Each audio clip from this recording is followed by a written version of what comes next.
Halo para pendengar, dimanapun kalian berada, selamat datang kembali di konten Oshinoko. Setelah kemarin libur 1 minggu guys, kita masuk lagi ke Oshinoko episode 8. Lanjutan dari setelah kita digantungin 1 minggu lebih ya. Cliffhangernya si Akane, kira-kira bakal dibawa kemana nih ceritanya? Kayaknya kita belum diceritain tentang ini nih, si siapa tadi? Memcho. Kita belum diceritain tentang Memcho. Jadi mungkin setelah ini kita bakal dapat arc-nya Memcho setelah Akane. Ya, kira-kira seperti apa Oshinoko episode 8? Apakah semakin bagus daripada sebelumnya? Apakah Akane akan semakin bagus karakternya? Gua tidak tahu, ya. Sampai jumpa setelah gua selesai nonton Oshinoko episode 8. Bye-bye guys.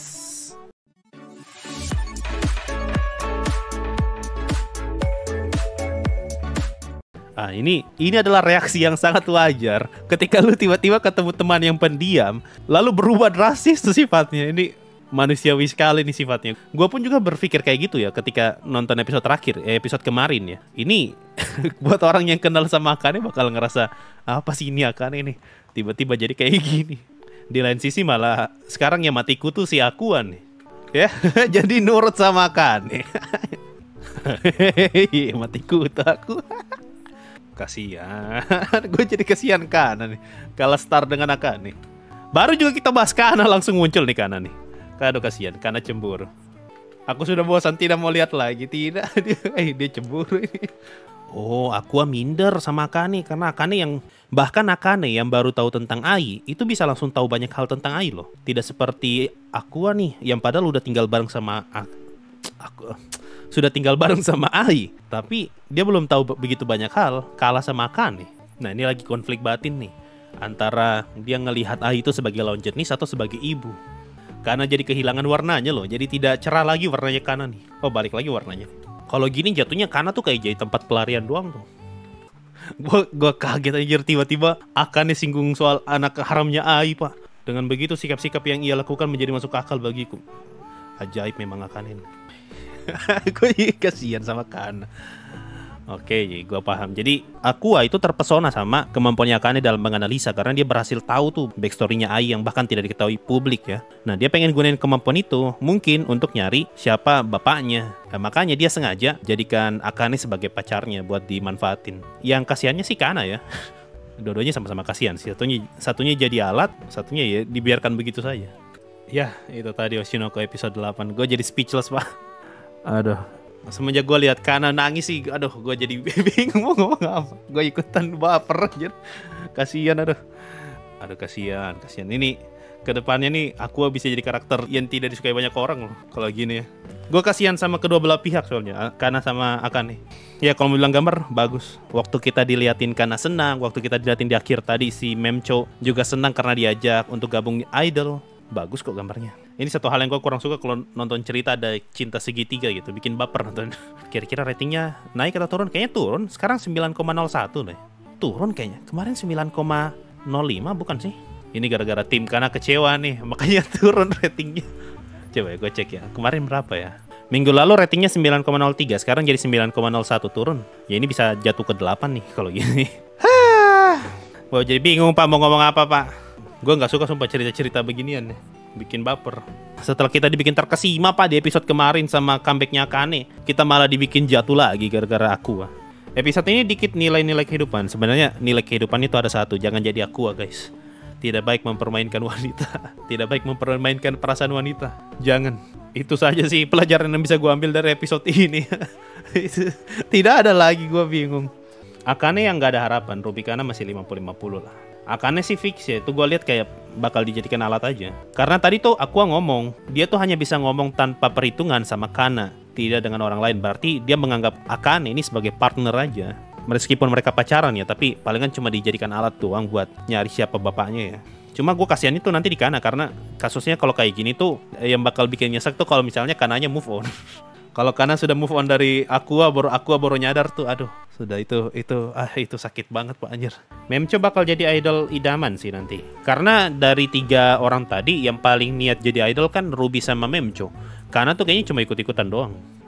Pesan kehidupan kali ini apa Bang? Kagak ada Pak. Cuma jangan bermain-main dengan perasaan wanita aja lah. Tidak tahu lagi selebihnya apa. Gue nggak ada yang relate soalnya, kecuali bagian sakit hatinya. Aduh, gue tidak mood sekali nonton episode ini anjir.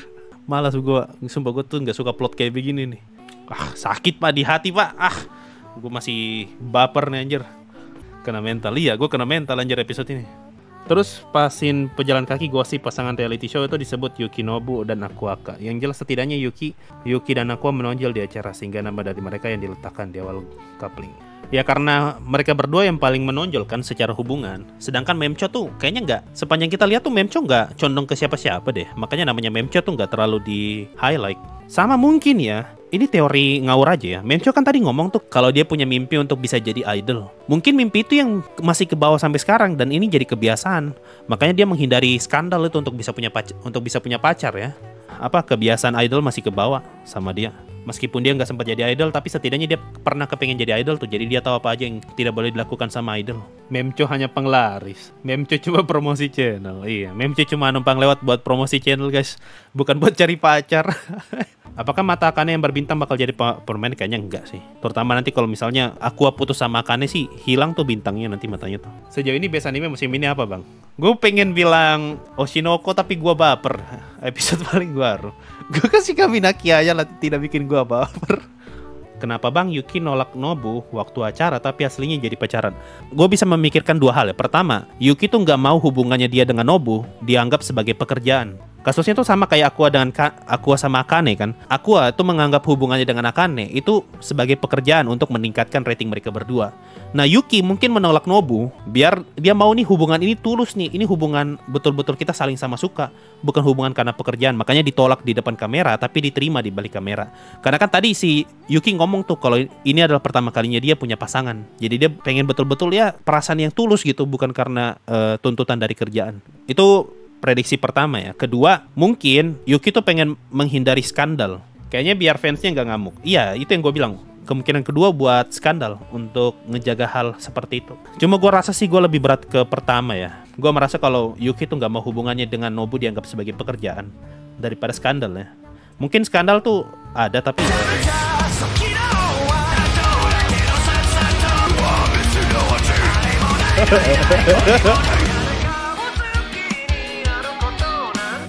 wih, bagus loh bagian ini.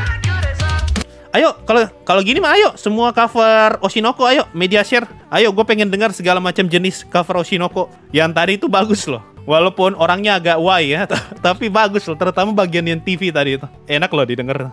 Ayo, gue nunggu nih. Siapa tahu ada yang mau media share lagi versi cover siapa gitu. Bodoh amat lah copyright. Biarin aja lah. Ya itu tadi untuk Oshinoko episode 9. Ya seperti yang gue bilang tadi, nih episode bikin gue baper. Tapi gimana menurut kalian? Apakah ini bagus atau tidak? Silahkan tulis di kolom komentar. Apakah episode ini semakin bagus atau justru semakin ngeselin? Apa Aqua semakin layak dicintai atau malah semakin layak untuk diinjak? Silahkan komen di bawah. Mungkin itu saja. Sampai jumpa di Oshinoko episode 9. Dan semoga tidak semakin bikin baper. Ayolah. Gue pengen nilai kehidupan bukan dibikin baper. Sampai jumpa di minggu depan. Bye-bye guys.